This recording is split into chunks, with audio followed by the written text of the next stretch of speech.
2020년 11월 8일 열린문교회 주일 예배를 하나님께 올려드리도록 하겠습니다. 이 시간 모두 자리에서 일어나셔서 우리 가운데 역사하시는 주님의 이름을 바라보시며 함께 경배하는 시간 갖도록 하겠습니다.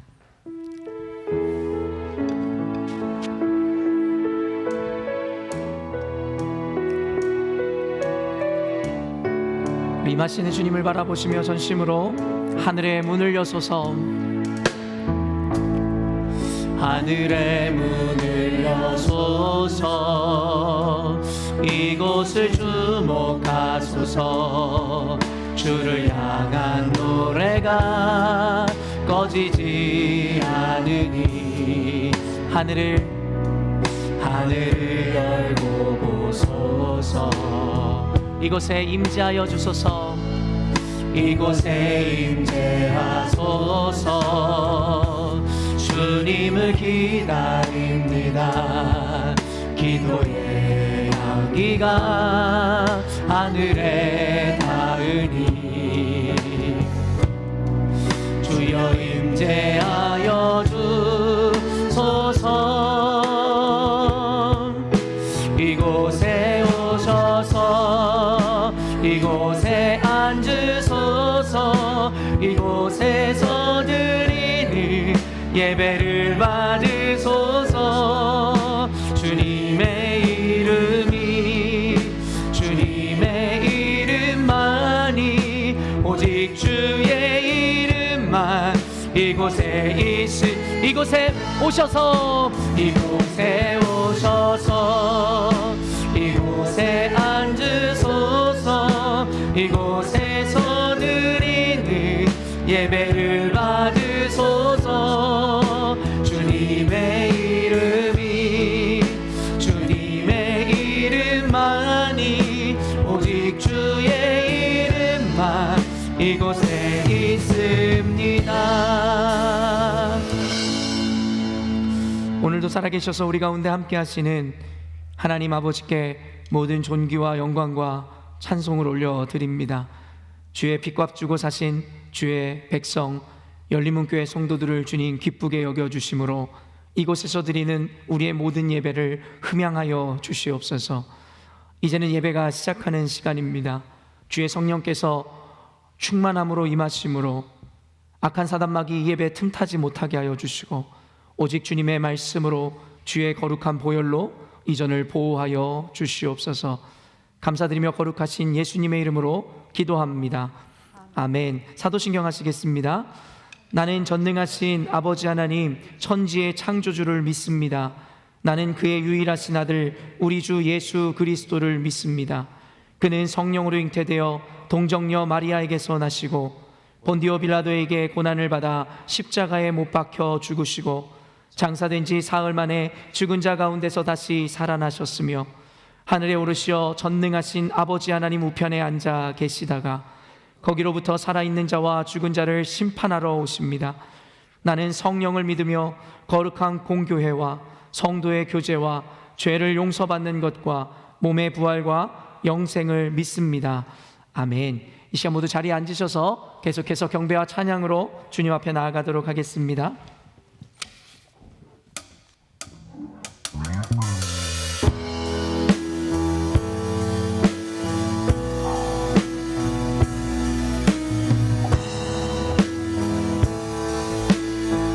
우리 예수님의 희생을 기억하며 예수님 그의 희생 기억할 때 자기 몸 버려 죽으신 주, 나 항상 생명 주신 그 은혜를 마음에 새겨 봅니다. 이제는 저 높은 곳에 앉으신 하늘과 땅의 왕 되신 주, 나 이제 놀라운 구원의 은혜 높여 찬양하리라. 높여 찬양하리라.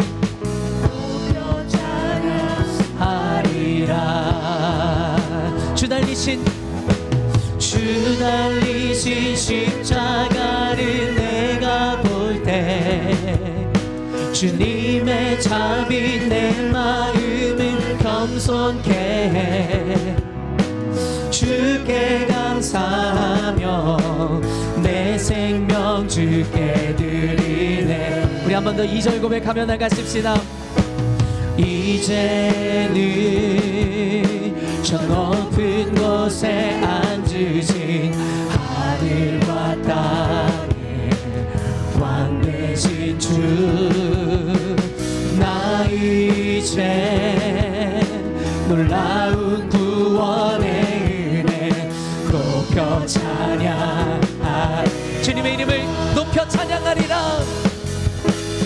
높여 찬양하리라.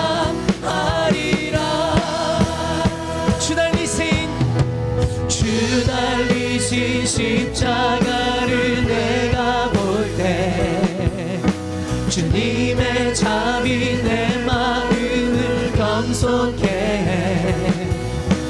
주께 감사하며 내 생명 주. 우리 한 번 더 믿음으로 주님의 십자가를 바라보시며 주 달리신 십자가를 내가 볼 때 주님의 자비 내 마음을 겸손케 해. 주께 감사하며 내 생명 주께 드리네.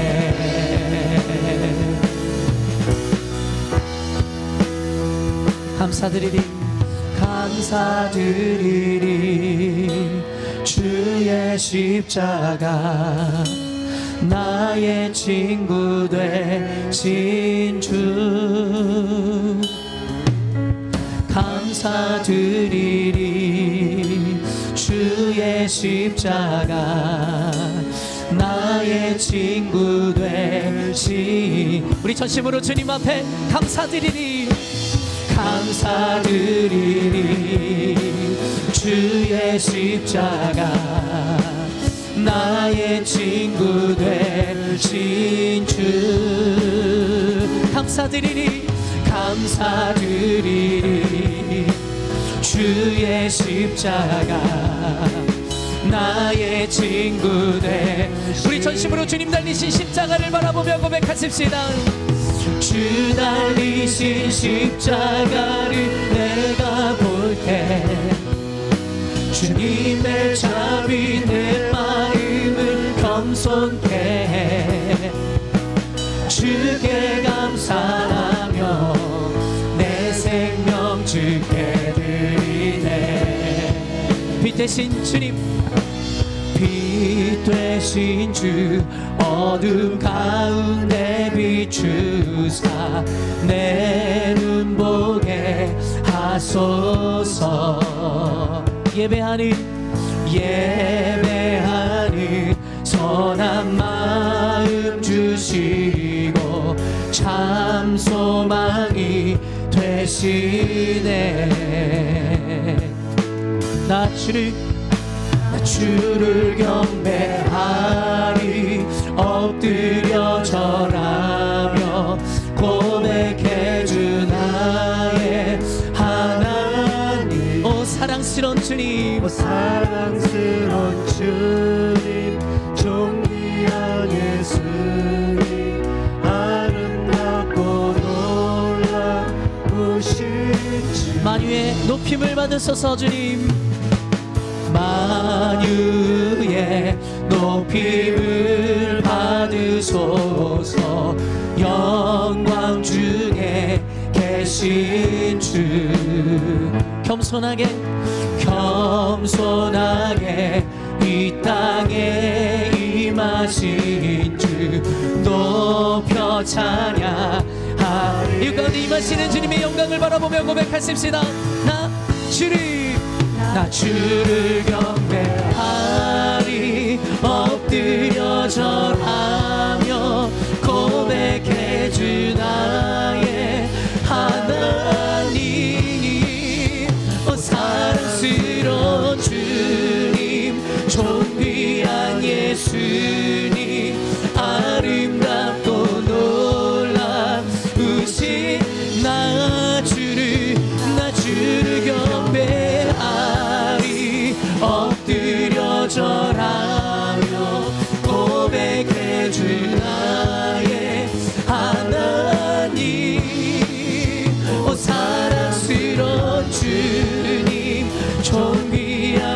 예수님 아름다운 이 시간 전심으로 임하시는 주님을 바라보며 선포하며 고백하십시다.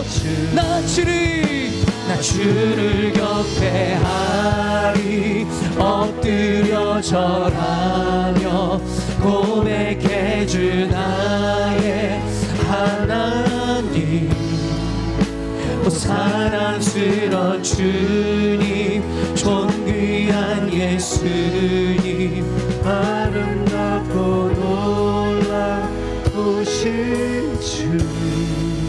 이 시간 우리 함께 기도하며 주님 앞에 나아가길 원합니다. 사랑하는 열린문교회 성도 여러분, 우리가 함께 예배하는 이 시간 주님의 임재가 주님의 거룩함이 이곳 가운데 임하고 계심을 믿음의 눈을 들어 바라보시기를 원합니다. 주께서 달려 죽으신 그 십자가를 바라보며 이 시간 예배하는 시간이 되기를 원합니다. 사랑하는 성도 여러분, 우리가 주님의 십자가를 바라볼 때마다 우리 가운데 맺혀지는 열매는 겸손과 하나님 앞에서 우리를 낮추는 가난한 심령일 것입니다. 더 이상 내 안에 내 자아가 살아있는 것도 아닌 내 판단으로 하나님의 말씀을 재단하는 것도 아닌 오직 하나님께서 나를 주장하시고 오직 하나님의 말씀만이 우리의 유일한 기준이 되는 것, 그것을 바라보는 것이 주님의 십자가를 바라보는 것이요 또한 이곳 가운데 임하는 주님을 경배하는 모습인 것입니다. 이 시간 기도할 때 하나님, 오늘 주님 가운데 우리가 나온 우리의 예배를 받아주시고 우리 가운데 선포되어지는 말씀이 하나님의 음성으로 들려지게 하여 주시며 오직 하나님의 임재를 바라봄으로 하나님 우리의 인간의 마음이 아닌 하나님이 주시는 위로와 평강을 누리는 이 한 시간의 예배가 되게 해달라고 우리 전심으로 믿음의 마음을 담아 기도하며 주님 앞에 나아가도록 하겠습니다. 기도하시겠습니다. 오늘도 살아계셔서 우리 가운데 역사하시고 임재하시는 하나님, 예수 그리스도께서 우리를 위하여 피 흘려 못 박히신 십자가를 바라보며 예배하기를 원합니다. 하나님, 예수께서 달리신 그 십자가를 바라볼 때에 우리 가운데 맺혀지는 은혜는 오직 겸손과 가난한 마음인 줄로 믿사오니 이 시간 하나님, 악한 사단마귀 틈타 또 내 자아가 주장하지 아니하게 하여 주시고 내 못난 마음이 아버지 하나님의 말씀을 재단하려 들지 않게 하여 주시옵소서. 이 공간 가운데 임하시는 저항할 수 없는 하나님의 임재와 은혜로 말미암아 우리를 감동시켜 주시고 우리를 아버지 붙잡아 주심으로 말미암아 인간의 추악함은 사라지고 오직 하나님의 영광만이 나타나는 예배 될 수 있게 하여 주시옵소서. 말씀이 선포되어지는 가운데 하나님의 영광이 나타나게 하여 주시고 사람의 말로 들려지는 것이 아니요 하나님의 음성으로 들려지는으로 말미암아 깨달음으로 아멘할 뿐만 아니라 우리의 삶이 변화되어지는 놀라운 열매 맺는 예배 될 수 있도록 하나님 은혜 도하여 주시옵소서. 하나님께서 이 공간 가운데 역사하고 계심을 믿습니다. 주님께서 우리를 다스려 주심을 믿습니다. 주님, 저항할 수 없는 은혜로 하나님, 우리가 피할 수 없는 은혜로 우리를 주관하여 주시고 다스려 주시고 함께하여 주시옵소서.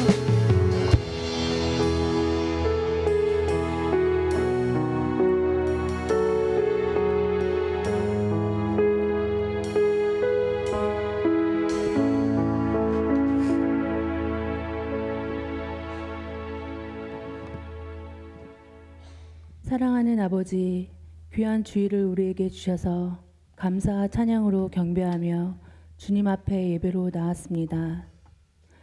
택하신 자녀들을 사랑하시고 경배를 받으시며 우리의 연약함을 불쌍히 여기셔서 예수님을 믿음으로써 구원을 선물로 주신 큰 은혜를 감사합니다. 삶의 모든 영역에서 성령님의 조명하심을 따라가기 위해 성경 말씀을 온전히 배우고 따르도록 주님 도와주세요. 예수님을 잘 믿어서 순종의 행위로 믿음을 증명하고 예수님의 구원을 증거하는 통로로 쓰여지기를 원합니다. 이 땅에서 나그네 인생을 사는 우리가 하느님 말씀이 삶의 기준이 되는 성경적인 세계관이 우리 마음속에 깊이 뿌리내려 주님이 원하시는 참 자녀가 되도록 도와주시기를 간절히 기도합니다. 하나님의 말씀을 죄하로 묵상하며 삶에서 적용할 수 있는 정직한 영을 우리 안에 주시옵소서. 항상 내 마음을 점검하여 무슨 일을 하든지 하느님께 온전한 마음의 의도로 행할 수 있도록 성령님, 우리를 다스려 주시고 항상 감사와 평안으로 살 수 있도록 도와주세요. 하느님께서 우리에게 바라시는 뜻이 우리 교회에 이루어지기만을 원하고 바라고 기도합니다. 우리 교회 각 부서의 예배를 받아주시고 섬기는 교사들을 축복하여 주세요. 안내와 새 가족, 주차, 음향으로 예배를 섬기는 성도들에게 감사의 마음을 주시기를 간구합니다. 베트남 조나단 김 선교사님과 에녹, 샤론 두 자녀를 위해 기도합니다. 인도네시아 조시아치 선교사님과 그 가족을 기억하며 기도합니다. 선교에 필요한 재정도 공급하여 주시고 기도로 후원하는 성도들이 더 많아지기를 간구합니다. 오늘 김대영 담임 목사님께서 은밀한 중에 갚으시는 하나님 제목으로 하나님 말씀을 선포할 때 우리의 마음 밭에 옥토밭으로 기경하여 주셔서 많은 열매가 맺히는 기적이 날마다 일어날 줄 믿으며 감사합니다. 이 모든 말씀 예수님의 이름으로 기도드립니다. 아멘.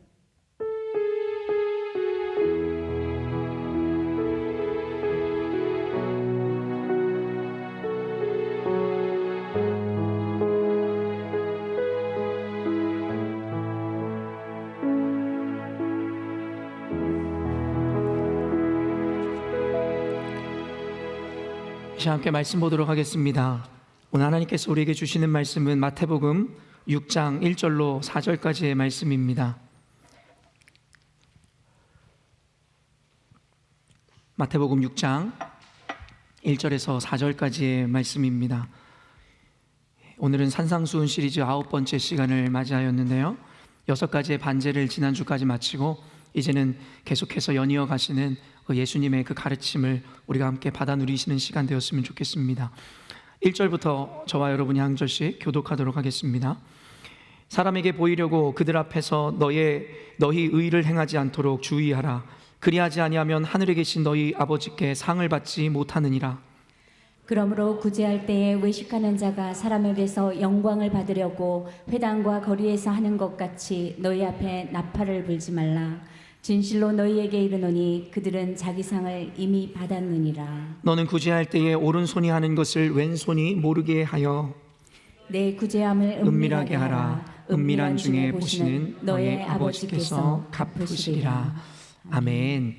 오늘은 마태복음 본문 말씀을 통해서 은밀한 중에 보시고 갚으시는 하나님이라는 제목으로 아까도 말씀드렸듯이 산상수훈 시리즈 9번째 시간으로 여러분과 함께 말씀 나누도록 하겠습니다. 이 산상수훈 시리즈가 지금 계속 매주마다 이어지고 있는데요.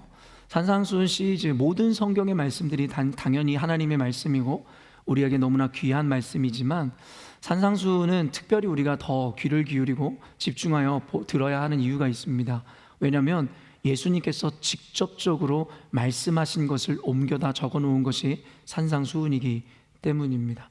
그렇기 때문에 조금 더 직설적이며 조금 더 예수 그리스도의 본질적인 마음을 우리가 볼 수 있는 시간이라 여겨지기에 여러분 요즘에 앞으로도 또 계속 이어질 산상수훈 시리즈를 들을 때에는 물론 기존에도 그러하셨겠지만 예수님께서 오늘 나에게 하시는 말씀이다라는 믿음으로 들으실 때에 여러분에게 더 큰 은혜와 감격이 주어질 줄로 믿습니다. 우리 그런 의미에서 옆분들에게 이렇게 인사하도록 하겠습니다. 오늘 예수님께서 당신에게 말씀하시기를 원합니다. 이렇게 인사하겠습니다.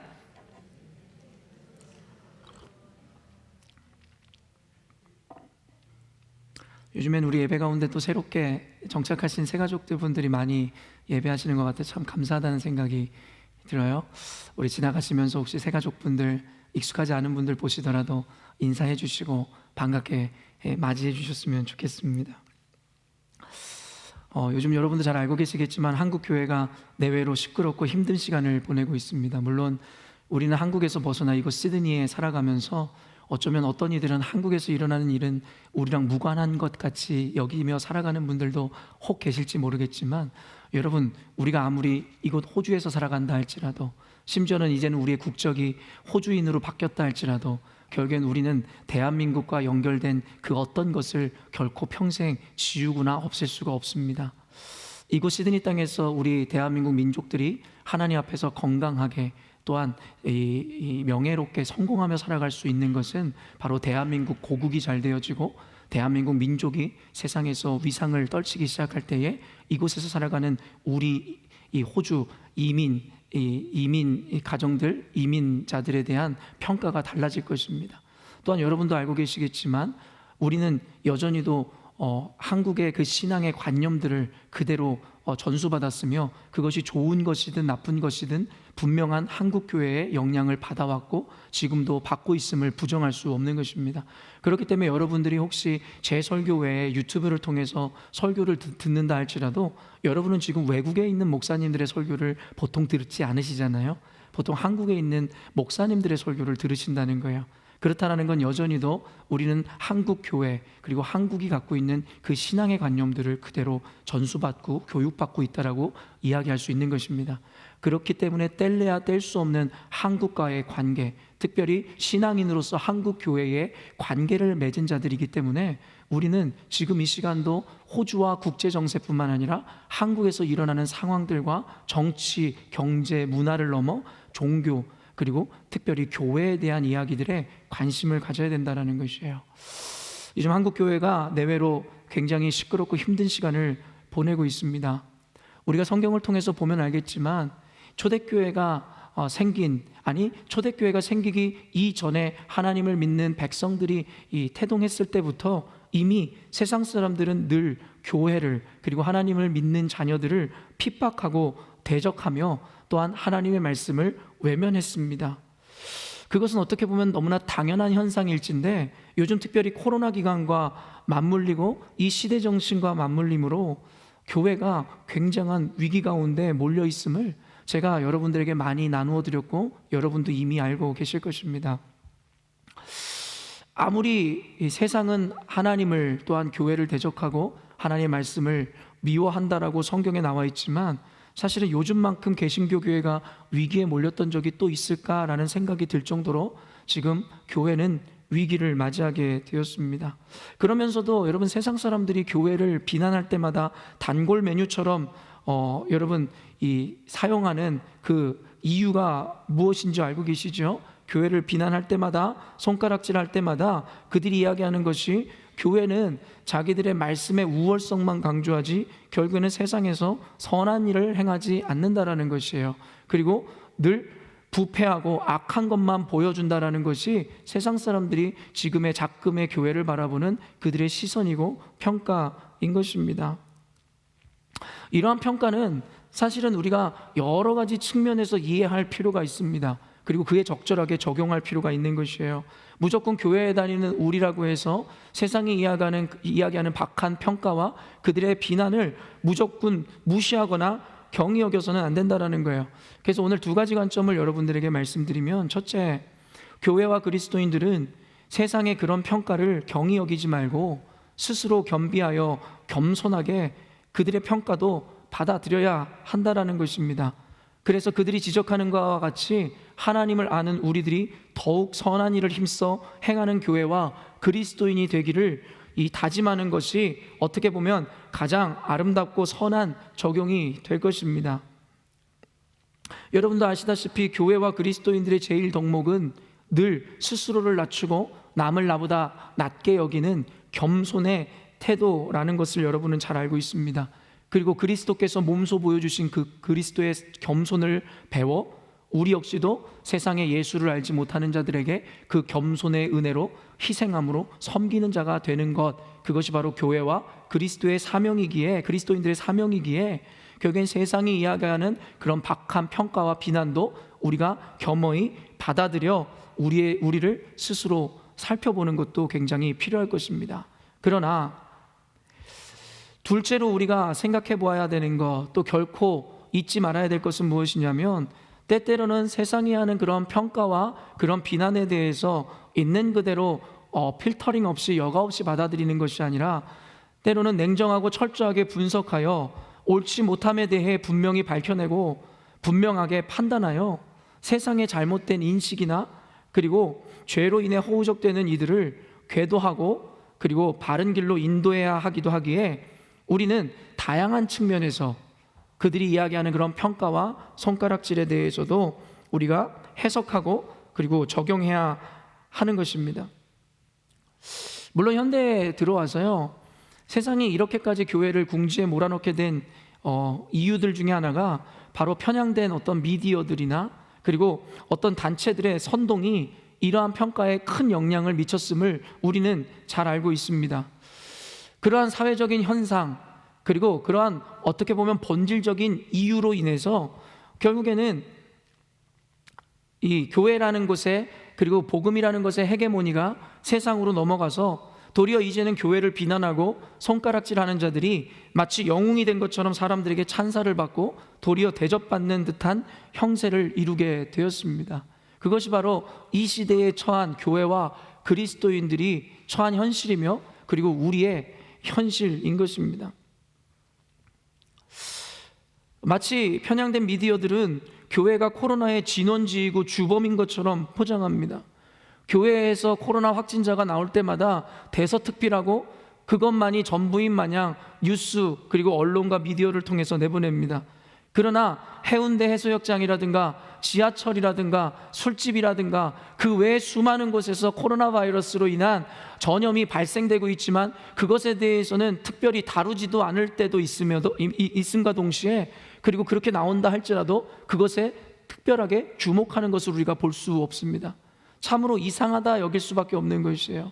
놀이동산이나 여러분 해수욕장, 여러분 아마 사진들을 통해서 보았겠지만 교회보다도, 교회는 적어도 여러분 사회적 거리를 유지하려고 하고 철저한 방역을 지키려고 여러분 그러한 조치들을 취하는데도 세상에 있는 단체들이나 세상의 놀이 유흥 문화에서는 전혀 그러한 일이 행하여지고 있지 않음에도 그들에 대한 평가는, 그들에 대한 비난은, 그들에 대한 현실은 별로 기사로 내는 일이 없다라는 것입니다.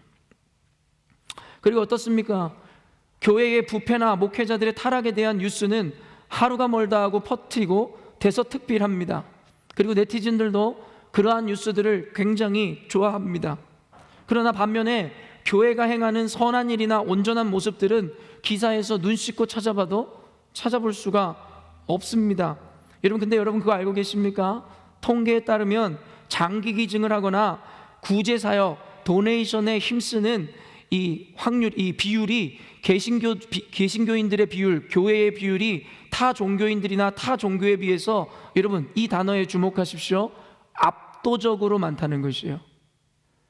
타 종교와 여러분 비슷하고 우열을 가릴 수 없는 정도가 아니라 저와 여러분이 속한 이 개신교회가 장기 기증이나 헌혈, 구제 사역에 힘쓰는 그 비율이 타 종교인들이나 타 종교에 비해서 압도적으로 많다라는 것이에요. 그럼 어떻습니까?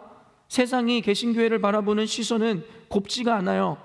그러한 선행이나 좋은 일들에 대해서는 조금도 알지 못하고 교회 목회자들 일부 몇몇이 부패하거나 타락하면 그것이 전체 교회를 대변하는 마냥 사람들 마음 가운데 인식시켜 주었다라는 것입니다. 우리가 또한 한 가지 또 잊지 말아야 되는 것은, 물론 지금 제가 여러분과 나누었지만 이 모든 일들이 편향된 미디어든 세상의 악한 전략과 관계에 있는 것도 사실인 것은 확실하지만, 또 한 가지 분명한 이유가 바로 성경에서 가르치는 그리스도인들의 가져야 하는 가치관 때문이라는 것도 잊어서는 안 된다라는 것이에요. 성경에서는 우리 그리스도인들이 이 세상에서 그렇게 드러나지 않고 칭찬을 받을 수 없는 이유에 대해서 이렇게 설명하고 있는 것입니다. 기독교인들이 가져야 하는 특별한 정신이 있습니다. 그것이 바로 오늘 본문에 나타나는 은밀히 선을 행해야 된다라는 가치입니다.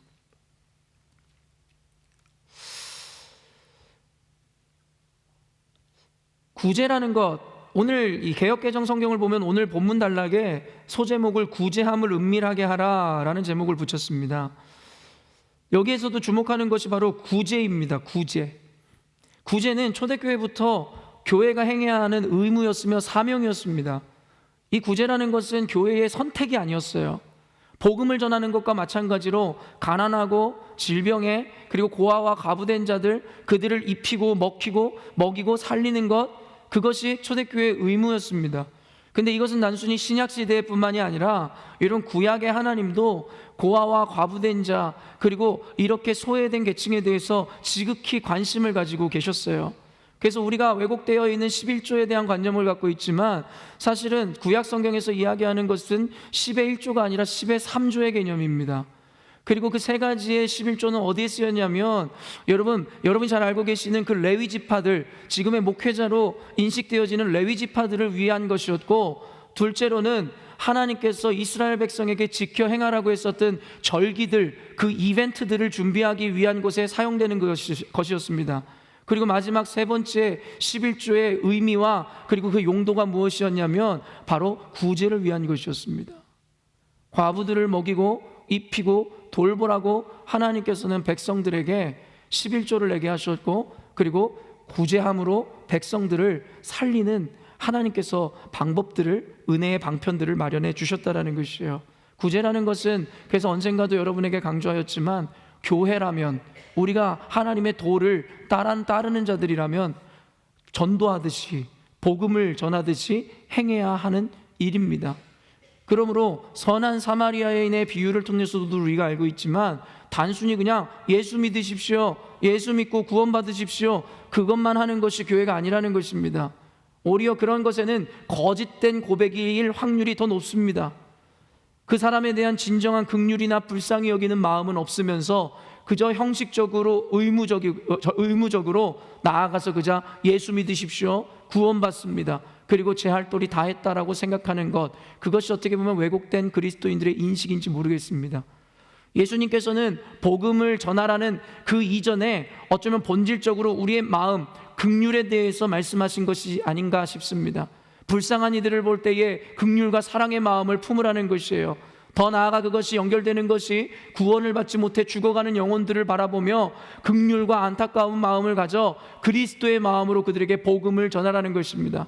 그러므로 힘없고 가난한 자들, 그리고 이 소수자들에 대한 사랑과 긍휼을 갖지 못한 자들은, 다른 말로 이야기한다면 진정한 복음을 전할 마음의 태도를 갖지 못한 자들이라고 이야기할 수 있다는 것입니다. 그렇기 때문에 구제라는 것, 그것은 교회가 힘써야 하는 일이며, 우리 열린문교회의 미래도 앞으로 구제와 복음 사역을 힘쓰는 교회로 당연하게 바뀌어 가게 될 것입니다. 그러나 오늘 사실은 여러분에게 힘주어 강조하고 싶은 것, 그리고 제가 해석하기에 오늘의 본문은 구제에 초점이 맞춰져 있지 않다라는 것입니다. 제가 요즘에 여러분에게 성경을 해석하면서 참으로 안타까운 것이, 많은 목회자들이나 현대 그리스도인들이 성경에서 본질적으로 이야기하고자 하는 그 의미를 바로 온전히 이해하고 해석하지 못하더라는 것입니다. 제가 여러분과 지난날에 나누었던 6가지 반제의 의미를 보아도 여러분들이 어떤 목회자가 그렇게 설교하는 것을 들어보지 못하셨을 것이에요. 왜냐하면 구약 성경의 세계관과 연결되어지는 분명한 어떠한 기준과 하나님의 마음들이 있음에도 불구하고 눈에 보여지는 문자적인 해석만을 함으로 말미암아 본질적으로 예수께서 전하고자 했었던 그 핵심을 흐릴 수 있게 되더라는 것입니다. 오늘 본문을, 제 설교를 들으시면 여러분 분명히 인식하시겠지만, 예수님께서 포커스를 맞추고 싶으셨던 것은 구제가 결코 아니었습니다. 그러다 오늘 함께 여러분과 말씀을 나누면서, 그럼 예수님께서는 이 구제라는 도구를 통해서 우리 백성들에게, 이스라엘 백성들에게, 또한 오늘날의 그리스도인들에게 어떤 의미를 전달하고 싶으셨는지를 함께 살펴보는 시간을 갖도록 하겠습니다. 방금도 이야기했지만 오늘 본문이 이야기하고자 하는 주제가 언뜻 보기에는 구제인 것 같으나, 사실 오늘 본문에서 강조하고자 하는 것은 구제 그 자체가 아닙니다. 첫째로, 사실 당시에 하나의 의로 대표되는 것이 구제였습니다. 아까도 얘기했지만 구약에서 역시도 하나님은 이 구제에 대해서 굉장히 강조하셨습니다.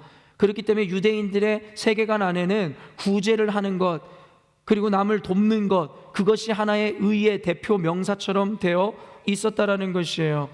그렇기 때문에 사람들은 그 구제하는 것 그 자체를 자신의 의와 선으로 여김으로 말미암아서 결국에는 하나님이 말씀하시고자 하는 진정한 구제의 의미나 구제를 통해서 이루시고자 했었던 그 정신과 의미를 새기지 못한 채 지금까지 유대인들이 이야기했었던 율법의 행위만 남아있고 그 정신을 잃어버린 껍질만을 행해오던 그들의 죄를 지적하기 위해서 예수님은 이것을 말씀하실 수밖에 없었다라는 것이에요.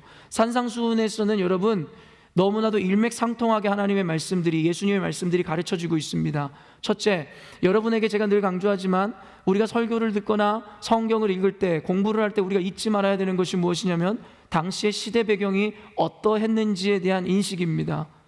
시대가 2000년이 지났고 성경의 세계관으로 보면 6000년이라는 시대가 지났습니다. 여러분, 그런데 오늘날 21세기를 살아가는 우리들이 성경을 해석하거나 공부할 때에 그저 문자 그대로 받아들이기 시작하면 우리는 굉장한 오류를 낳을 수밖에 없다라는 것이에요. 하나님의 말씀에 오류가 있다는 것이 아니라 그 문자를 해석하고 이해함에 있어서 당시의 예수님이, 당시의 믿음의 선진들이 어떠한 배경 가운데 이런 말씀을 하실 수밖에 없었는지에 대한 이해가 동반되지 않으면 이 시대에 적절한 적용을 가져올 수 없다라는 것입니다. 그래서 시대적 인식과 배경에 대한 이해가 필요한 것이고, 둘째, 그 말씀의 대상, 청중인 누군가를 이해하는 것이 너무나 중요합니다. 왜냐하면 우리가 누군가에게 대화를 할 때 이 사람이 아이인지 어른인지, 이 사람이 한국 사람인지 외국 사람인지, 이 사람이 정신적으로 온전한지 그렇지 않은지, 이 사람의 지적 수준이 좋은지 나쁜지에 따라서 우리가 말하는 방식과 그리고 말하는 내용들이 바뀔 수밖에 없다는 것을 우리는 알아야 합니다.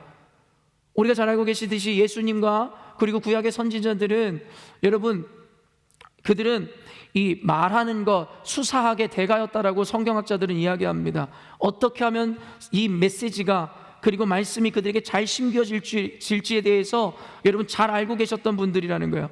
그래서 수사학적으로 여러분 이것을 평가할 때 예수님이 비유를 사용했던 것이나 예수님이 사용하는 어조를 통해서 그때 당시에 어떻게 하면 청중들에게 메시지가 잘 전달될 수 있을까를 예수님은 고민하시고 그것에 대한 적절한 방법으로 그들에게 전해주셨다라는 것입니다. 예수님은 이 모든 것을 고려하셔서 말씀하셨어요. 그리고 여러분 알고 계시겠지만 오늘 산상수훈 산에 올라와서 예수님의 말씀을 듣고 있는 대상들이 누구입니까? 대부분 유대인들이었습니다. 그리고 그 가운데 어떤 이들이 대부분 섞여 있었습니까? 바로 바리새인들과 서기관들이었어요. 그러나 예수님을 따르는 무리들이 두 종류가 있었습니다. 한 무리는 예수님의 말씀을 듣고 정말 그를 메시아로 생각하며 무언가 하나님의 메시지를 받고자 하는 순전한 믿음과 마음이었으며, 또 한 부류는 어떤 자들이었어요? 예수님의 말씀을 통해서 핑계를 잡고 흠을 잡아 그를 로마의 법정에 고발하여 그를 신성모독으로 결국에는 죽이고자 했었던 의도를 가진 악한 자들이었다라는 것이에요. 지금 이 설교를 듣거나 이 시대에 뿌려지는 복음을, 또한 교회를 다닌다고 하는 이들의 태도도 똑같다라는 것입니다. 어떤 이들은 교회에 나와 하나님을 예배하고자 하나님의 말씀을 듣고 우리의 연약함을 깨달아 하나님의 뜻대로 살고자 하는 순전한 믿음으로 말씀을 대하고 교회를 나온 이들이 있는가 하면, 어떤 무리들은 교회를 무너뜨리고 하나님의 진리를 땅에 떨어뜨리기 위해서 목회자가 혹은 교회가 하는 실수나 어떠한 잘못들을 발견하기 위해서 매의 눈을 뜨고 그것에만 초점을 맞추는 자들이 있다라는 것입니다. 여러분, 그래서 예수님은 알곡과 가라지로 교회는 처음부터 세상 끝날까지 알곡과 가라지가 섞여 있을 것이라고 이야기했습니다. 그렇기 때문에 이것을 seriously, 심각하게 받아들이자는 것이 아니에요. 그냥 인정하고 깨달으시라는 것입니다. 그러므로 사람을 믿지 말라는 것입니다. 심지어는 자기를 믿지 말라는 것입니다. 우리는 모두 죄인입니다. 사도 바울도 그래서 날마다 주님 앞에 무릎 꿇고 날마다 성령의 법과 사망의 법의 투쟁 가운데서 늘 고군분투하며 신앙생활하였습니다. 그런데 우리는 무엇이간데 스스로 의롭다 여기며 스스로가 온전타 여기며 스스로가 율법의 준행자가 되어야 할 것인데 율법의 판단자가 되려 하냐라는 것이에요. 성경에서는 일맥상통하게 우리에게 말씀하고 있는 것입니다. 오늘의 그 예수 그리스도의 설교를 듣는 대상자가 바로 이 바리새인들과 서기관들이었습니다. 율법 정신은 잃어버린 채 행위로 말미암아 구원을 받을 수 있다라는 거짓된 생각을 갖고 있던 그들을 향해서 예수님께서 오늘의 메시지를 던지고 계시는 거라는 것이죠. 그래서 아까 얘기했지만 한 가지가 구제라는 그 의의 대표로 여겨지던 그 행위 자체로 인해서 죄를 짓고 있었던 바리새인들과 서기관들, 그리고 율법주의에 빠졌던 유대인들의 죄를 지적하는 이 목적과 동시에 두 번째로 그리스도인들이 하나님 앞에서 갖춰야 하는 진실한 신앙적 태도가 무엇인지를 가르치는 것이 오늘의 본문의 두 가지 목적입니다. 다시 한번 정리합니다. 첫째, 그릇된 이 행위적인 율법 사관을 갖고 있었던 바리새인들과 잘못된 유대인들의 죄를 지적하기 위한 것이며, 둘째, 당시의 그리스도인들뿐만 아니라 오늘날의 그리스도인들이 갖춰야 하는 진실한 신앙적 태도가 무엇인지를 가르치기 위해서 예수님 오늘의 말씀을 하고 계시다라는 것들 여러분 체크하시고 설교를 들으시면 조금 더 이해가 되실 것입니다. 1절 말씀 한번 읽어보겠습니다. 1절 말씀 시작. 사람에게 보이려고 그들 앞에서 너희 의를 행하지 않도록 주의하라. 그리하지 아니하면 하늘에 계신 너희 아버지께 상을 받지 못하느니라. 여러분 뭐라고 이야기해요? 사람에게 보이려고 그들 앞에서 너희의 의를 행하지 않도록 주의하라는 것이에요. 그러면 너희들은 하나님의 상을 받지 못한다라는 거예요. 이 말을 조금 더 쉽게 풀어서 이야기하면, 너희들을 자랑하고자 아무리 선한 일을 행한다 할지라도 하늘에 너희들에게 주어질 상급 따위는 아무것도 없다라는 것이죠. 그렇기 때문에 인간의 옳고 그름을 그들의 행위로 보아서는 안 된다라는 것이에요. 얼마나 많은 이들이 거짓 가면을 쓰고 신앙생활을 합니까?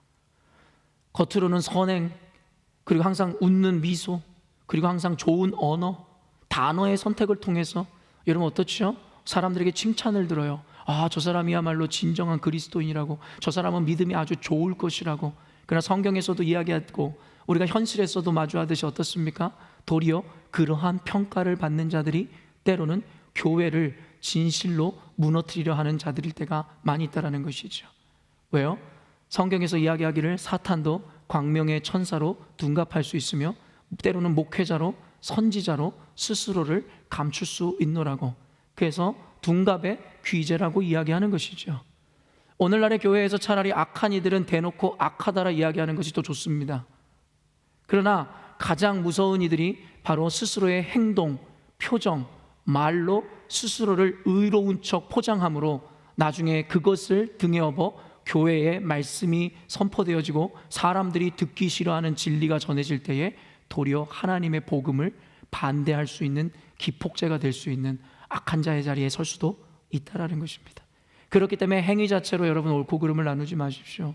선한 행위는 교회 안에만 있는 것이 아니라 예수님을 알지 못하는 이들에게도 일어나는 일이기에 그걸 가지고 신앙의 척도로 생각하셔서는 안 된다라는 것입니다.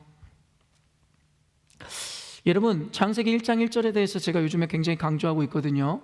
양육할 때마다요. 그래서 여러분이 꼭 양육을 받으셔야 됩니다.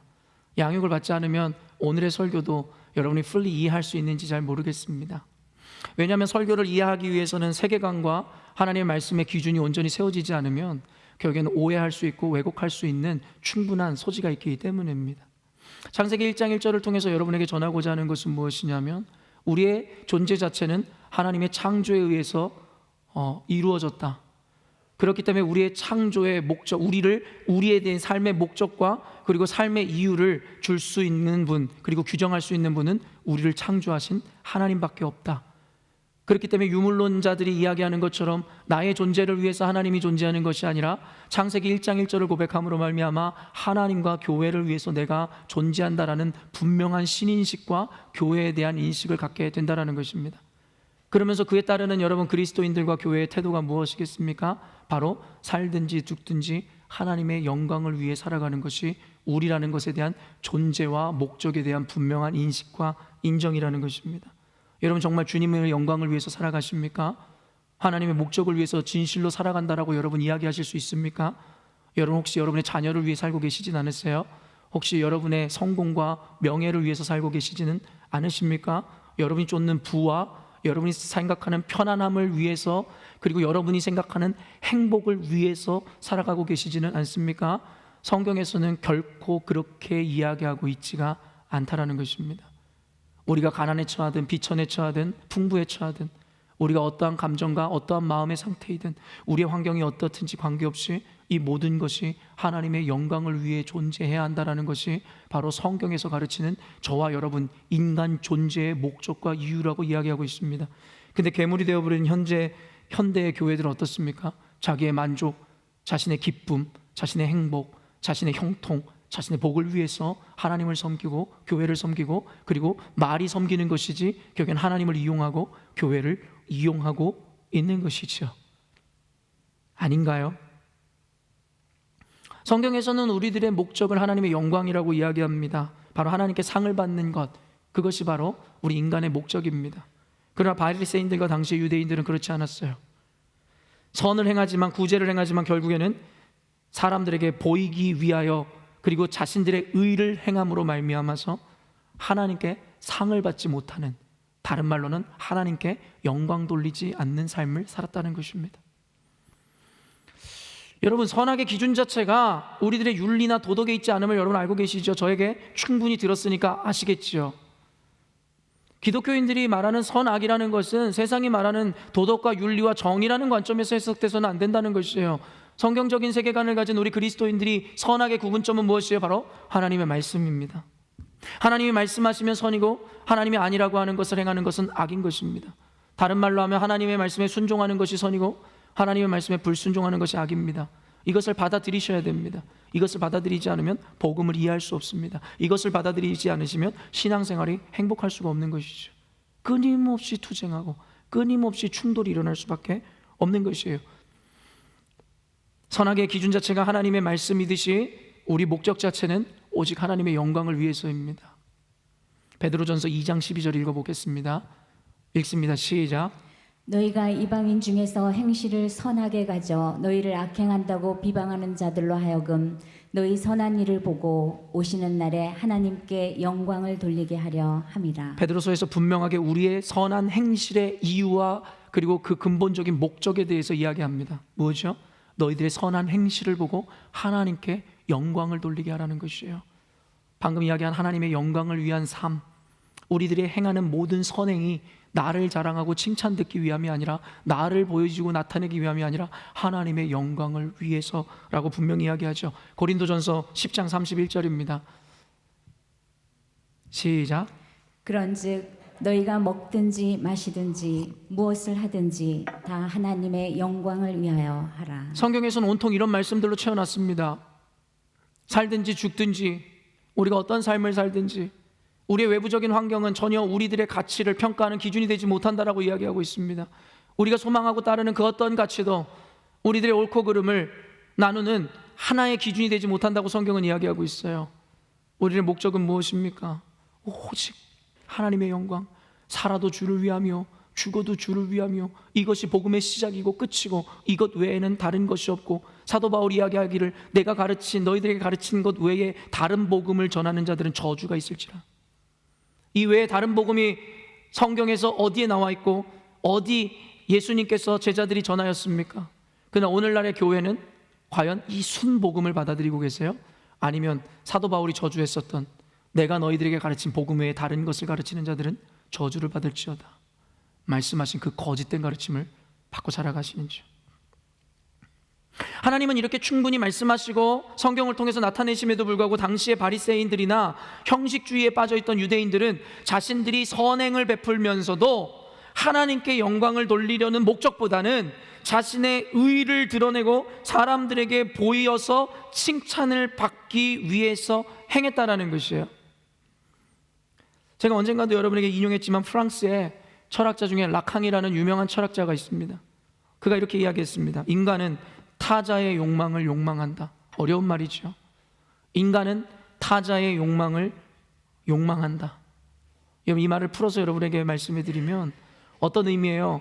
이 말의 본래 의미는 인간이라는 존재는 누군가가, 그리고 더 나아가 사회가 바라고 원하는 것을 쫓아 살아감으로 말미암아 자신 안에는 진실된 소망이나 기준을 상실해버려 끊임없는 경쟁과 비교의식에 사로잡히게 된다는 것이 바로 인간은 타자의 욕망을 욕망한다라는 라캉 그 철학자의 본래 의도와 목적에서의 이야기인 것입니다.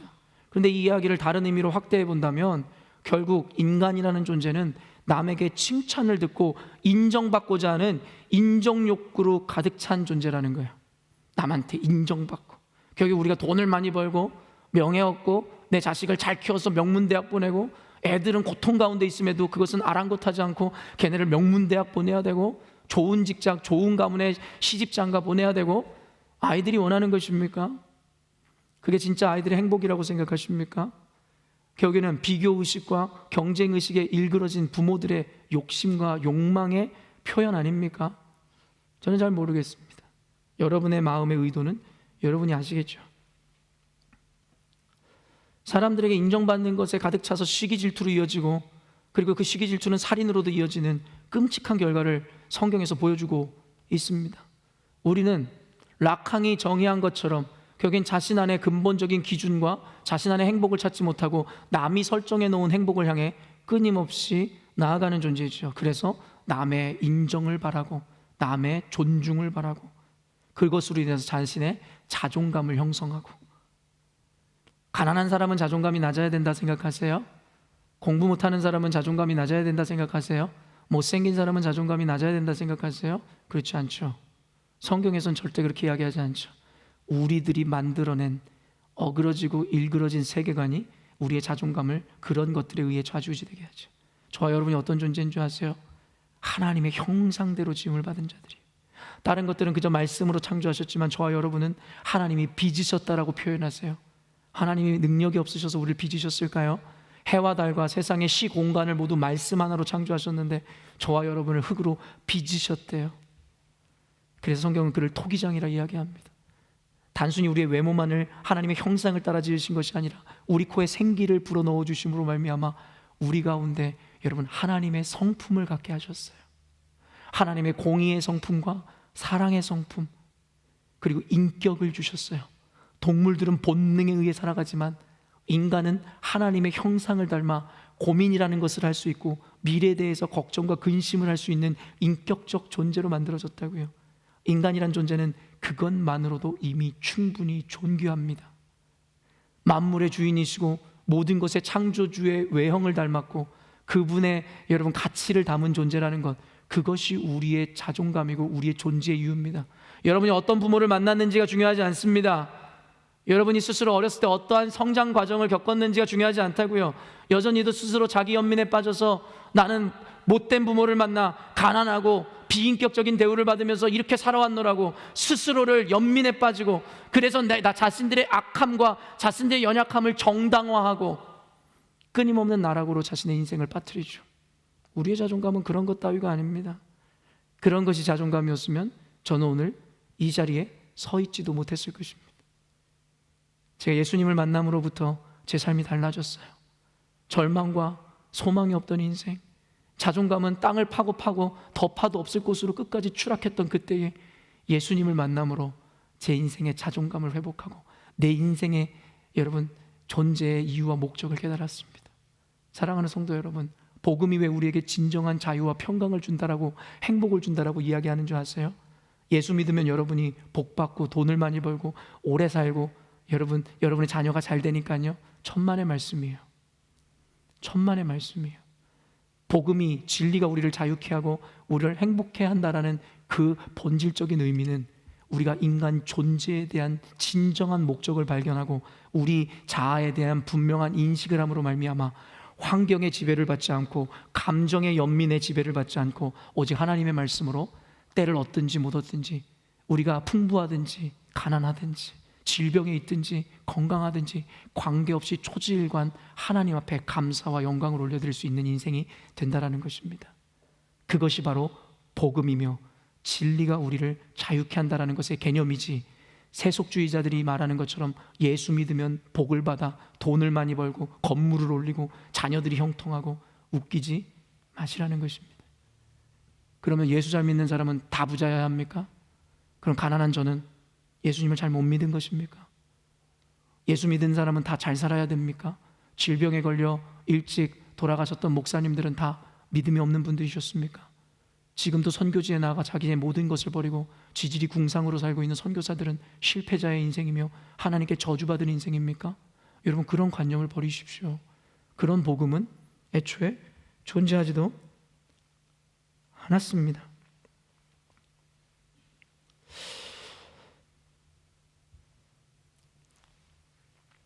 특별히 한국인들은요, 락항이 이야기하는 이러한 인간의 본질적인 욕망과 함께 한국인들이 가지고 있는 고유의 유교적인 영향을 받아서 체면 문화를 갖고 있어요. 그러다 보니까 더욱 남을 인식하고 더욱 외식하는 자들이 많아요. 겉으로 드러내는 것을 자랑하고, 가정 안에서는 괴물이면서 밖에서는 권사고 장로고, 밖에서는 천사고, 교회 안에서는 신앙 제일 좋은 리더인데 집에만 가면 애들 쥐어잡는 괴물로 변해버리고, 외식하는 거죠. 목사들도 마찬가지잖아요. 밖에서는 가장 의로운 척하면서 집에 가가지고는 남편에게도 아내에게도 자식들에게도 대접받지 못하는 존재들. 그게 바로 락항이 이야기하는 인간의 본질적 요소 플러스 한국인이 갖고 있는 그 못난 체면 문화로 인해 생겨지는 비교의식. 그래서 한국인들 어때요? 슈퍼를 가는데도 뭐 화장을 해요, 여자들은. 왜 그러신 거예요? 여기 호주 와서 여러분 우리가 자유해지는 게 그거 아니에요? 여기는 시티를 나가도 사람들이 슬랩바 하나 신고 그냥 티를 입고 다녀요. 그런데도 전혀 부끄러워하거나 비교 생각하지 않아요. 근데 한국인들은 어때요? 끊임없이 남과의 비교, 내 외모 끊임없이 뜯어거쳐서 괴물이 돼야 되는 거예요. 하나님이 만들어주신 고유의 모습들을 잃어버려. 죄송해요. 혹시 여기에 성형하신 분들 오해하지 마세요. 그런 의미로 얘기하는 게 아닌 거 아시죠? 끊임없는 욕망에 사로잡히지 말라는 거예요. 끊임없는 비교의식에 사로잡혀서 자기를 뜯어 고치면 자기의 본질이 바뀔 거라 생각하지 마세요. 아니에요. 여러분이 얼굴을 다 갈아엎으셔도 여러분 안에 진짜 복음을 받지 못하는 순간 여러분은 늘 비교의식과 늘 상처로 일관된 삶을 사세요.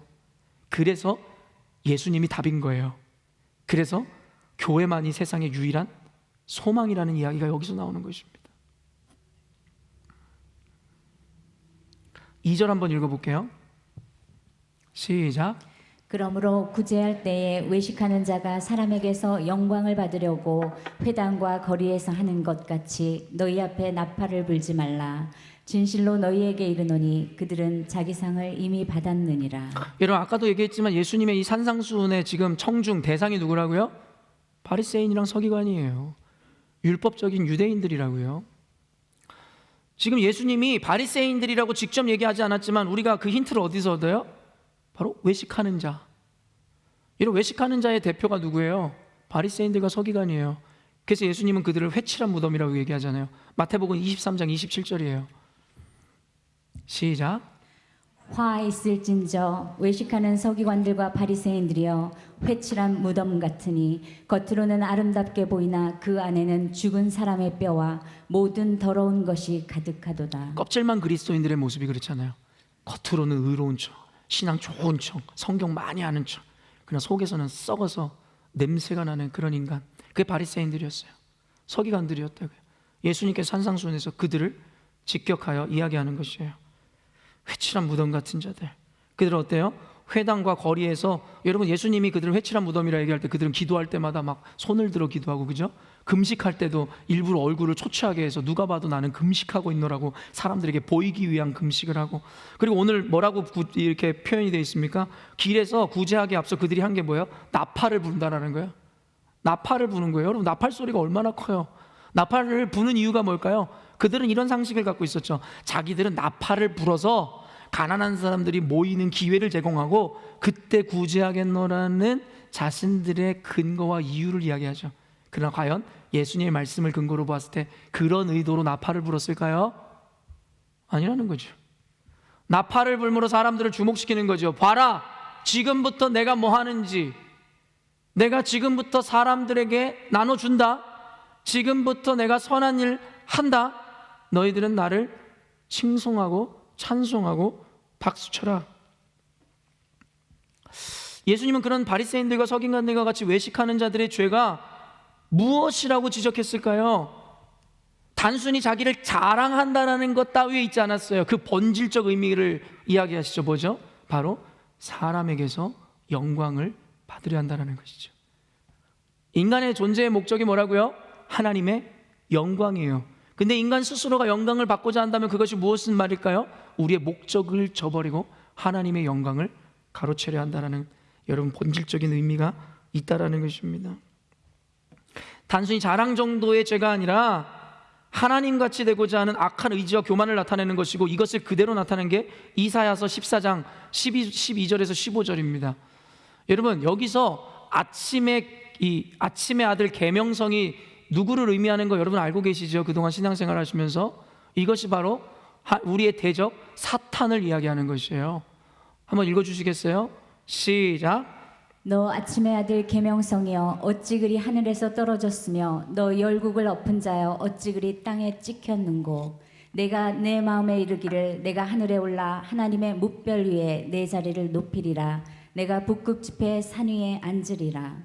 가장 높은 구름에 올라가 지극히 높은 이와 같아지리라 하는도다. 그러나 이제 내가 수월 곧 구덩이 맨 밑에 떨어짐을 당하리로다. 여러분, 사단의 존재는 우리가 잘 알고 있잖아요. 원래 그도 존귀함을 받던 이였어요. 이미 하나님께서는 그에게 특권을 주셨었죠. 그런데 그의 욕구 불만은 무엇이었습니까? 내가 많은 권세를 갖고 있지만 하나님과 같지는 않다라는 것이었어요. 끊임없는 욕구 불만에 쌓여있는 인간이란 존재는 본인이 하나님같이 되고자 하는 그 욕망의 죄를 여과 없이 성경에서는 늘 보여주고 있죠. 그리고 그가 땅에 떨어져서 우리 그리스도인들과 교회의 대적인 사탄이 되어버렸고, 결국에는 그들의 결말까지도 이야기하죠. 내가 수월 곧 구덩이 맨 밑에 떨어짐을 당하리로다. 여러분, 이것이 성경적 세계관입니다.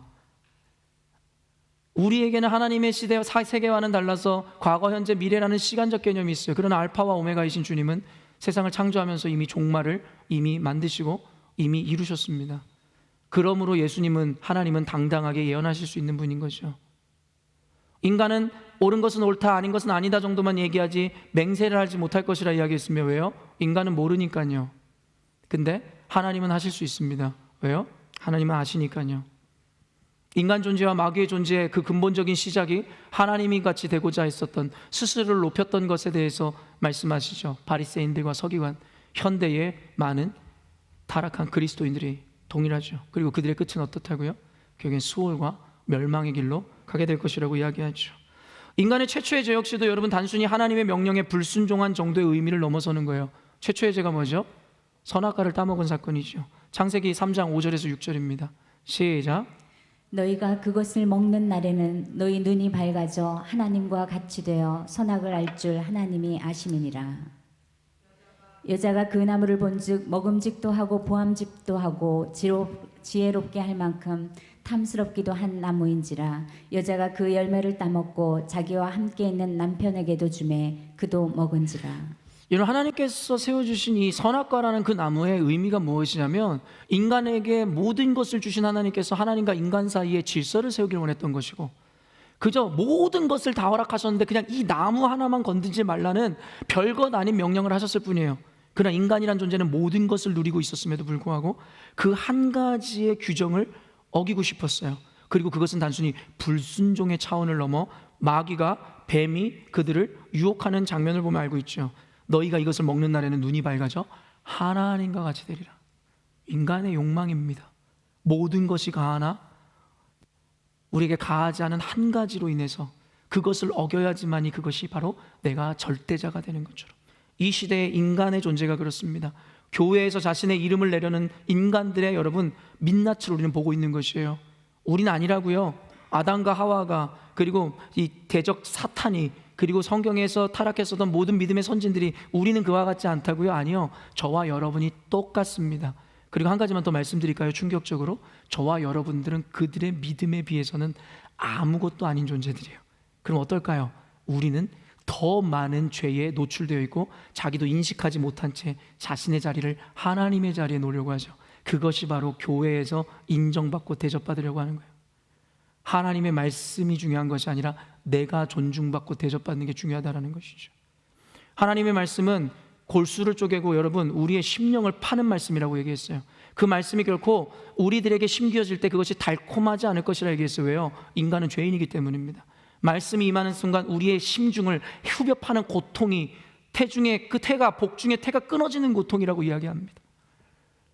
복음이라는 것의 능력이 그렇다고요. 근데 복음을 대할 때 우리가 고통당하고 상처당한다라고, 아프다라고, 여러분 그것은 이상한 게 아니라 당연한 것이에요. 왜요? 우리가 죄인이니까요. 여러분 죄인 아니라고 생각하십니까? 저와 여러분 다 죄인이잖아요. 하나님의 말씀을 대할 때 우리는 찔림을 당하고 마음이 상하고 힘든 것이 당연한 것이에요. 그게 성경에서 이야기하는 이야기입니다. 근데 중요한 건 뭐예요? 그것을 하나님의 말씀으로 듣고 자복하고 회개하는 자들에게 하나님의 은혜가 임하는 것이고, 그것으로 인해서 분노하고 그 죄를 집어삼키는 자들에게는 결국에는 하나님께 추방을 당한다라고 성경에서 이야기하죠. 성경 아닌 다른 것을 이야기한다면 고발해 주십시오. 성경에서 이야기하는 것이고 우리가 그저 믿고 싶지 않았거나 듣지 않았던 말씀일 뿐이라는 것입니다. 인간의 죄악이라는 것이 이렇습니다. 하나님같이 되고자 인류의 멸망을 하나님의 심판을 통해서 당했음에도 불구하고 또 바벨탑을 쌓고, 그리고 여러분 어때요? 고대의 왕들은 자기를 신이라고 자칭함으로 스스로가 신과 같이 되고자 하는 인간의 욕망을 조금도 감추지 않았다라는 것입니다. 사랑하는 성도 여러분, 그렇기 때문에 우리는 늘 깨어 주의해야 하는 것입니다. 우리의 죄성과 인간이라는 욕망 자체가 여러분 끊임없이 스스로를 점검하지 않으면 어느 순간인가 내가 하나님의 영광을 가로채고 나 스스로가 하나님의 자리에 앉아 있을 수도 있기 때문입니다. 교회에서 수많은 목회자들이, 교회에서 수많은 직분자들이, 교회의 수많은 성도들이 하나님의 자리에 앉아 있죠. 자신의 뜻을 관철시키고자, 자신의 감정을 위로받고자, 하나님의 말씀보다 내가 더 중요한 교회, 시대, 그래서 교회는 헤게모니를 빼앗겼고 지금 벼랑 끝에 서는 위기를 당하게 되는 것이고, 그래서 하나님은 하나님의 언약을 지키기 위해서 그럼에도 불구하고 교회를 버릴 수 없어 하나님은 그들을 심판하시고, 그리고 그 가운데서도 여전히 복음과 진리를 붙잡는 남은 자들을 통해서 교회를 회복시키시고, 그것이 바로 성경의 역사이고 지금 이곳에서 말씀을 붙잡는 저와 여러분들이 그 남은 자의 사명을 감당함으로 벼랑 끝에 선 교회를 회복시키고 부흥케 하는 마중물로 쓰임받게 된다는 것입니다. 여러분 믿으십니까? 말씀을 붙잡으세요. 여러분의 감정을 붙잡지 마세요. 여러분의 판단을 붙잡지 마세요. 여러분의 지식과 경험을 붙잡지 마세요. 여러분의 자아를 붙잡지 마세요. 오직 말씀을 붙잡으세요. 여러분의 의의를 붙잡지 마세요. 여러분의 선함을 붙잡지 마세요. 미소를 붙잡지 마세요. 속지 마세요. 하나님의 말씀을 붙잡으세요. 마지막으로 한 가지 잊지 말아야 되는 포인트가 있어요. 여러분과 전합니다. 한 가지는 우리의 죄의 욕망을 깨닫게 하기 위해서 하나님께서 오늘 이 말씀을 하시는 것이고, 아까도 말했지만 한 가지 뭐예요? 우리가 가져야 되는 신앙의 진실한 태도를 가지라고요. 아까도 얘기했지만 우리가 말씀 읽었지만 선행에 대한 상을 이미 다 받았다는 거예요. 그 외식하는 자들은요, 사람들이 보이는 데서 자신의 의의를, 구제를 나타낸 자들은 다 상을 받았다는 거예요. 왜요? 사람들에게 칭찬 들었잖아요. 그런 자들은 하늘에 상급이 없다는 거예요. 근데 은밀한 가운데 오직 주를 위해서 내 이름을 내지 않고 하나님을 위해 한 자들에게는 하나님의 상급이 주어진다는 것이 단순한 오늘 성경의 이야기인 것이겠죠. 사실 외식하는 자들의 구제나 의의 의도는 순전하지도 않고 하나님의 말씀에 순종하는 모습도 아닙니다. 그것은 아까도 얘기했지만 자신들의 그저 욕구를 채우기 위한 이기인 것이에요. 선을 통해서 인정 욕구를 채우는 것이요. 3, 4절 한번 읽어볼게요. 3, 4절 시작. 너는 구제할 때 오른손이 하는 것을 왼손이 모르게 하여 내 구제함을 은밀하게 하라. 은밀한 중에 보시는 너희 아버지께서 갚으시리라. 여러분 이 의도가 뭐예요? 은밀한 곳에서 몰래 선행을 행하는 거예요. 바리새인들처럼 외식하면서 드러내놓고 하지 말고요, 순전히 하나님만 바라보라는 거예요. 너의 선악의 기준이, 그리고 너의 삶의 목적이 하나님이듯이 네가 오늘 선을 행하는 것도 네가 사람들의 칭찬을 받기 위해서 하는 것이 아니라 하나님을 위해서 하는 것이라는 것을 네 스스로 증명해내라는 것이고, 은밀한 곳에서 행하는 것은 사람들은 모르지만 누가 알아요? 하나님은 아신다는 거예요. 여러분 우리는 두렵고 떨림으로 하나님을 대해야 되고 신앙생활 해야 되는 이유가 뭔지 아세요? 사람은 속였다고 생각하시죠. 선한 행실로, 미소로, 자신의 의로 사람은 속일 수 있습니다. 심지어 저도 속은 적이 많습니다. 근데 여러분 아세요? 하나님은 속일 수가 없어요. 하나님은 다 아십니다. 외식하는 바리새인들과 같이 신앙생활하는 자들이여 들으셔야 합니다. 사람과 교회는 속일 수 있는데 하나님은 속일 수 없어요. 하나님이 어떠한 의도와 어떠한 마음으로 그런 일들을 행하는지 하나님은 아시죠. 다만 하나님의 말씀을, 진리를 붙잡는 분들도 들으십시오. 억울하고 고통당하고 손해를 봐야 되고 희생을 해야 할 것입니다. 그것이 21세기에 처한 교회가 하나님의 그 사명을 감당할 때 겪게 되는 고초일 것입니다. 여러분 이미 여러분에게 예언해 드립니다. 예수님도 예언했듯이 여러분이 진리를 붙잡고 가면 세상의 조롱거리가 될 것입니다. 세상이 감당하지 못할 것입니다. 우리는 큰 어려움을 겪게 될 것이고 억울함과 능욕과 비난을 감수해야 될 것입니다. 그런데도 불구하고 여러분들에게 이렇게 응원하고 싶습니다. 사람이 몰라줘도 하나님이 알고 계십니다. 여러분, 그것이면 충분합니다. 하나님이 알고 계시니까요. 우리의 신앙생활이 늘 이러하면 됩니다. 사람들의 인정을 받고자 함이 아니라 하나님, 주님이 아시면 됩니다. 내가 예수 믿다 당하는 이 어려움 괜찮습니다. 사람들은 나를 모욕하지만 괜찮습니다. 하나님이 아시면 됩니다. 그래서 성경에서 예수님은 은밀한 곳에서 하라셨죠. 로마서 2장 29절 말씀 읽습니다. 로마서 2장 29절 시작. 오직 이면적 유대인이 유대인이며 할례는 마음에 할지니 영에 있고 율법 조문에 있지 아니한 것이라. 그 칭찬이 사람에게서 난 것이 아니요 다만 하나님에게서니라. 여러분, 이 말씀 잘 알고 계시죠? 생후 8일 만에 여러분 할례를 받음으로 하나님의 백성이라고 표식을 했던 것이 바로 할례였습니다. 그것은 하나님께서 그들에게 증거가 되어주 증명하기 위한 것이었는데, 여러분 수천 년이 지난 신약 시대의 바리새인들과 서기관과 유대인들은 어떻죠? 그 정신을 이어받지 못하고 행위만 이어받음으로 표피를 잘라내고 할례를 받으면 자신들이 구원의 백성이라고 생각했어요. 그 행위로 말미암아 그들의 선민 사상을, 그 의식을 더 강화하고 자랑하는 수단으로 전락시키고 말았어요. 그래서 바울 사도가 분명하게 이렇게 이야기하죠. 이제는 너희들이 육체의 할례를 받지 말고 마음의 할례를 받으라는 거예요. 너의 마음의 중심으로. 그래서 그 칭찬이라는 것이 사람에게서 나게 하는 것이 아니라 오직 하나님에게서 나게 하라고 가르치는 것이죠. 여러분의 행위로 증명하는 것이 아니라 마음의 순전함으로 하나님께 보이라고 성경은 이야기하고 있다라는 것이죠. 이제 사람을 의식하지 말고 하나님을 의식하면서 살으라는 것입니다. 오늘 말씀도 우리 그리스도인들로 하여금 온전한 신앙의 관념과 태도를 가르칩니다. 늘 은밀한 중에 보시는 하나님을 인지하고 인식하는 삶을 살으라는 것이에요. 마태복음 1장 23절 마지막으로 읽습니다. 시작. 보라, 처녀가 잉태하여 아들을 낳을 것이요 그의 이름은 임마누엘이라 하리라 하셨으니 이를 번역한즉 하나님이 우리와 함께 계시다 함이라. 여러분, 임마누엘의 하나님이 지금도 여러분과 함께하고 계심을 믿으십니까? 여러분, 하나님은 한 번도 우리를 떠나신 적이 없으셨어요. 단 한 번도. 그 어떤 순간에도 우리가 어린 시절에 고통당하고 있었던 그 아픔의 상처의 시간 가운데서도 하나님은 단 한 번도 우리를 떠나신 적이 없으셨다고요. 왜요? 하나님은 무소부지하신 분이시니까요. 근데 중요한 게 뭔지 아세요? 하나님은 늘 우리와 함께 하셨는데 우리가 늘 함께 하시는 주님을 인식하지 못하고 살아갔을 뿐이라는 거예요. 여러분, 지금도 주님께서 여러분 옆에 계세요. 지금 주님께서 이 공간을 채우고 계세요. 여러분 믿으세요? 여러분의 삶 가운데 임마누엘의 하나님을 인식한다면 남이 보든 보지 않든 여러분의 언행과 삶과 심지어는 여러분의 마음까지도 여러분들이 두렵고 떨림으로 하나님 앞에 정결함을 갖추지 않겠어요? 그런데 우리가 왜 외식하게 되는 것일까요? 하나님을 인식하지 않기 때문입니다. 하나님은 살아계신 분이라고 말만 할 뿐이지, 아멘만 할 뿐이지 실상은 하나님은 우리 곁에 계시지 않았던 것입니다. 그러니까 그런 짓을 할 수 있고 그런 말을 할 수 있으며 그런 거짓을 할 수 있으며 그러한 행동을 할 수 있으며 그러한 마음을 품을 수 있는 것이죠. 왜요? 겉으로는 하나님을 믿는다 이야기하나 마음으로는 하나님의 존재 자체를 부정하는 자들이기 때문이라는 것입니다. 그런데 그들이 어떤 특정한 인간들입니까? 아니요.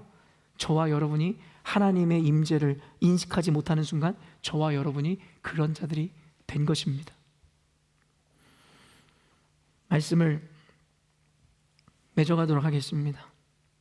비라이베스 목사님이 쓴 책 중에 아무도 보는 이 없을 때 당신은 누구인가라는 책, 제가 종종 말씀해드리죠.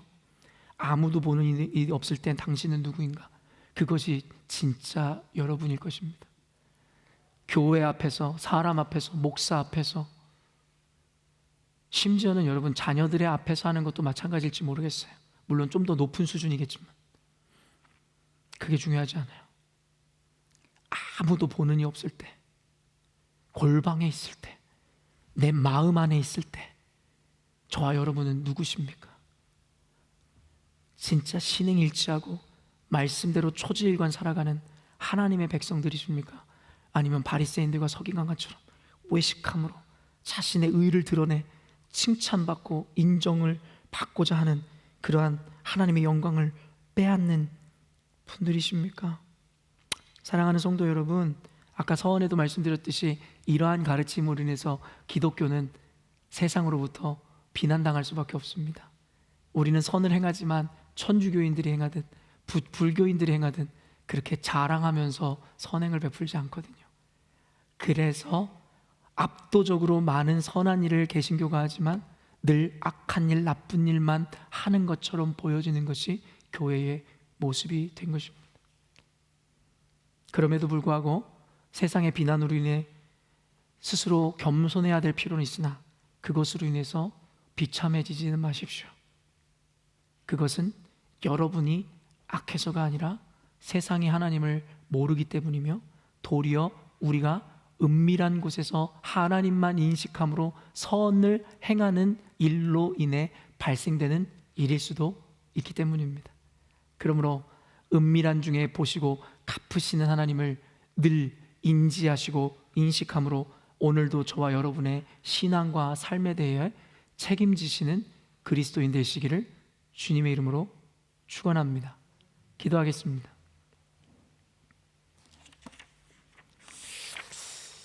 하나님 아버지, 오늘도 예수 그리스도의 그 말씀을 통하여 이 시대의 교회 가운데, 우리 열린문 교회 가운데 각자의 그리스도인들에게 하시고자 하는 하나님의 말씀을 나누었습니다. 여전히 누우는 사자와 같이 우리를 집어삼키려고 하는 대적 마귀는 우리도 자기와 같은 길을 가게 하고자 우리를 나락으로 이끌어 가려 할 것입니다. 그때에도 성령님, 우리를 보호하심으로 말씀의 기준으로 붙잡고 환경과 감정의 지배를 받지 않고 말씀의 순종함으로 주님 가신 길을 따라가게 하여 주시옵소서. 은밀한 중에 보고 갚으시는 하나님, 임마누엘의 하나님을 늘 인식함으로 스스로의 삶에 부끄럼 없게 하여 주시고 스스로가 한 말에 대해 책임지는 그리스도인들 되게 하여 주시옵소서. 감사드리며 거룩하신 예수님의 이름으로 기도합니다. 아멘. 이 시간 모두 자리에서 일어나셔서 함께 찬양하시며 준비한 헌금 하나님께 봉헌하도록 하겠습니다.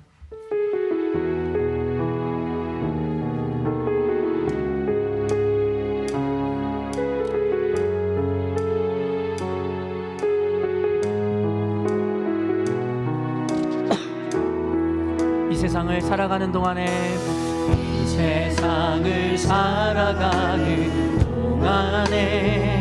나의 힘을 의지할 수 없으니 기도하고 안심하지 말 것은 주께서 참 소망이 되시리라. 주의 길을 걸어가는 동안에 주의 길을 걸어가는 동안에 세상의 것 의지할 수 없으니 세상의 것 의지할 수 없으니 감사하고 낙심하지 말 것을 감사하고 낙심하지 말 것을 여러분 주께서 참 아멘. 여러분 정말 이 사실을 믿으십니까? 하나님의 분이 나의 비전이 되고 예수님의 성품이 나의 인격이 되고 성령님의 권능이 나의 능력이 되길 원하고 바라고 기도합니다. 기도하겠습니다. 하나님, 오늘도 주께서 베풀어 주신 은혜와 감격에 감사함으로 주님 주신 것에 비하면 비록 작고 보잘것없는 것이오나 하나님 앞에 정성껏 떼어 인색함 없이 하나님 드립니다. 이 예물을 통하여 하나님 홀로 영광 받아 주시고 하나님 드린 손길마다 축복하심으로 말미암아 그들의 인생 가운데 하나님의 참된 복음의 은혜와 축복이 채워지게 하여 주시고 그들이 가는 길마다 하나님의 형통함이 임함으로 말미암아 세상이 바라고 원하는 길이 아닌 하나님이 바라고 원하는 길로 나아갈 수 있도록 축복하여 주시옵소서. 이 재정이 쓰이는 곳마다 하나님의 나라와 영광이 나타남을 입게 하여 주시고 오병이어의 기적을 통하여 교회의 부족한 재정뿐만 아니라 더 나아가 세상에 죽어가는 수많은 영혼들을 실질적으로 섬기고 베풀 수 있도록 주님께서 이 재정을 축복의 통로로 삼아 주시옵소서. 이제는 우리 주 예수 그리스도의 은혜와 독생자 예수 그리스도를 죽이시기까지 우리를 사랑하신 하나님 아버지의 특별하신 사랑하심과 오늘도 하나님의 말씀을 따라 악한 스스로를 복종할 수 있도록 우리의 마음을 선한 길로 이끄시는 성령 하나님의 감화, 감동, 위로, 교통, 충만하심의 역사가 오늘도 하나님의 말씀을 듣고 하나님의 뜻대로 외식함이 없이 은밀한 곳에서 보고 살피시는 주님 앞에 거룩하고 정결한 삶을 살기로 결정하는 열린문교회 성도들의 머리 위에와 또한 호주 이 나라와 민족, 또한 더 나아가 코로나 바이러스로 인해서 고통당하고 있는 전 세계 열방 가운데, 또한 정치, 경제, 사회, 문화, 종교 수많은 고통과 어려움을 당하고 있는 대한민국 고국에 남겨진 우리 형제들, 부모님들 머리 위에 이제로부터 영원토록 함께 하시기를 간절히 축원하옵나이다. 아멘.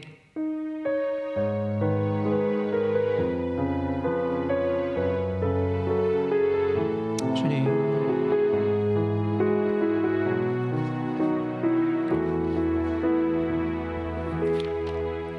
이 시간 잠시 자리에 앉으셔서 짧게 광고 말씀 전하도록 하겠습니다. 우리 옆분들에게 이렇게 인사했으면 좋겠습니다. 자신이 아닌 하나님을 드러내는 삶을 사십시오. 이렇게 인사하겠습니다. 오늘 새롭게 등록하시는 분이 있어서 소개하고자 합니다. 김면회인가요? 흰가요? 제가 글씨를 정확히 못 파악해서. 김면희 집사님이신가요? 아니세요? 어디 계시죠? 바빠서 가셨어요? 아무튼 감사하고요. 박우정 집사님이신가요? 어디 계시? 또 같이 나가셨나요? 네. 박우정, 그리고 박오윤 자매님, 여기 앞에 계신 분이, 우리 박수로 좀 환영할까요? 잘 오셨습니다. 열린문교회는 하나님의 말씀과 진리가 살아있는 교회입니다. 세상의 헛된 것을 쫓지 않고 하나님의 말씀만 쫓는 우리 열린문교회 오신 것을 환영하고요. 잘 뿌리내려 하나님의 영광을 위해 살아가시기를 바랍니다. 다시 한번 환영하고 축복합니다. 두 번째 광고입니다. 참 중요한 광고인데요, 여러분 잘 메모하시고 기억하셔야 될 것 같습니다. 2020년 정기 공동의회 AGM을 이제 개최하게 되었는데요, 일시는 2020년 11월 29일 11시 30분 늘 그렇듯이 이 예배가 마치면 이 자리에서 그대로 진행될 예정입니다.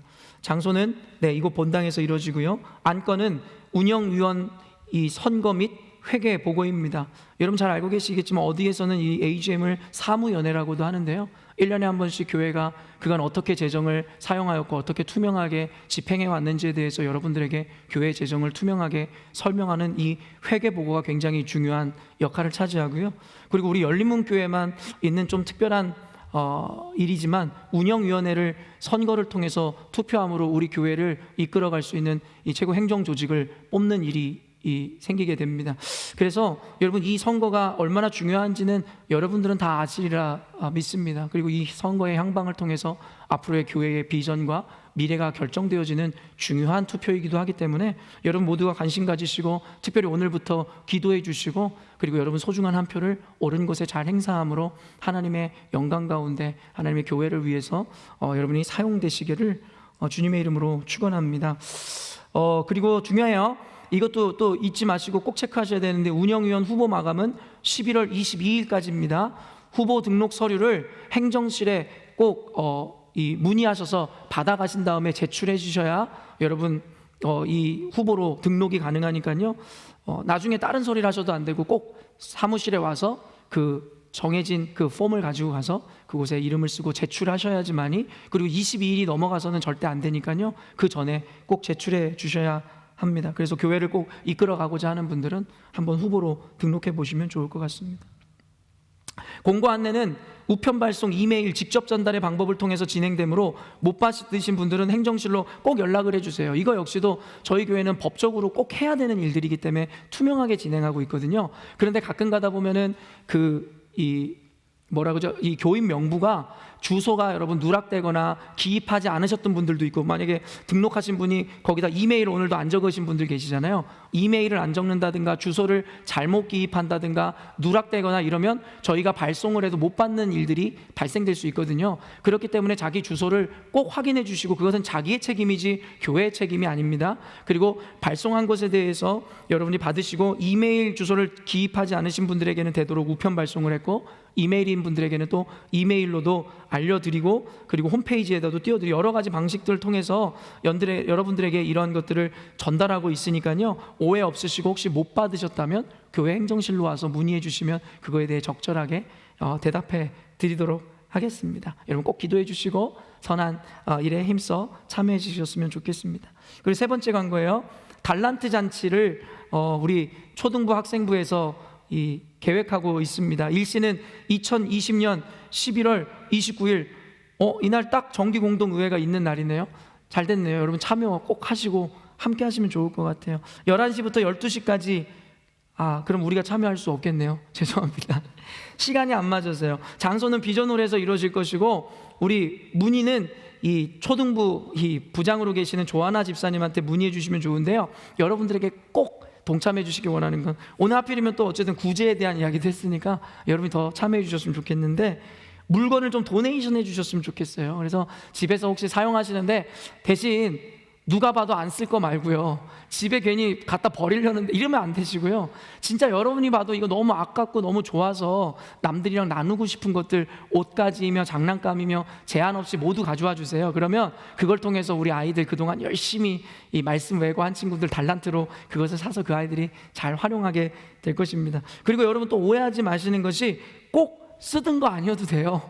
마음이 되시면 사서 주셔도 되니까 괜히 우리 집에는 중고가 없네 그러면서 그러지 마시고 돈으로 주셔도 되고 아니면 여러분이 진짜 아이들 사랑하는 마음으로 장난감이며 옷가지며 사서 주셔도 우리 아이들이 잘 쓸 수 있을 것 같습니다. 그러니까 중고품이든 아니면 여러분 마음이 다한 도네이션이든 여러분 꼭 해주셔서 따뜻하게 올 연말을 우리 열린문교회 보냈으면 좋겠고 특별히 광고가 나와서 그러지만 학생부랑 우리 초등부 위해서 여러분 기도 많이 해주세요. 어려운 가운데서도 얼마나 선생님들이 힘을 합쳐서 바르고 건강하게 세워가고 있는지 모르겠어요. 그리고 오히려 그곳에 모여있는 아이들이 소수지만 더 가족 같아지고 지금 교회를 떠나고 싶어하지 않는 아이들의 모임이 생길 정도로 이 아이들이 예배가 끝나고도 집에도 안 가고 교회에 남아서 자기들끼리 교제하는 걸 너무 좋아해요. 그래서 참 교회가 건강해지고 있구나라는 생각이 듭니다. 차세대 미래입니다. 아이들 위해서 여러분 꼭 기도해 주시고 이번에 그 달란트 잔치에 동참해 주셨으면 좋겠습니다.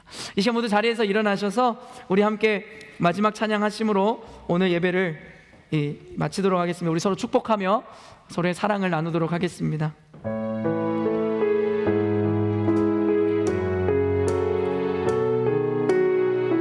평화 하나님의 평강이 평화 하나님의 평강 당신의 삶에 넘쳐나기를 평화 하나님의 평강이 당신의 삶에 가득하기를 축복합니다. 기쁨 하나님의 기쁨이 할렐루야 기쁨 하나님의 기쁨 우리의 삶에 넘쳐나기를 기쁨 하나님의 기쁨이 우리의 삶에 가득하기를 축복합니다. 이것으로 열린문교회 주일 예배를 모두 마치도록 하겠습니다. 한 주간도 말씀 가운데 승리하시기를 바랍니다.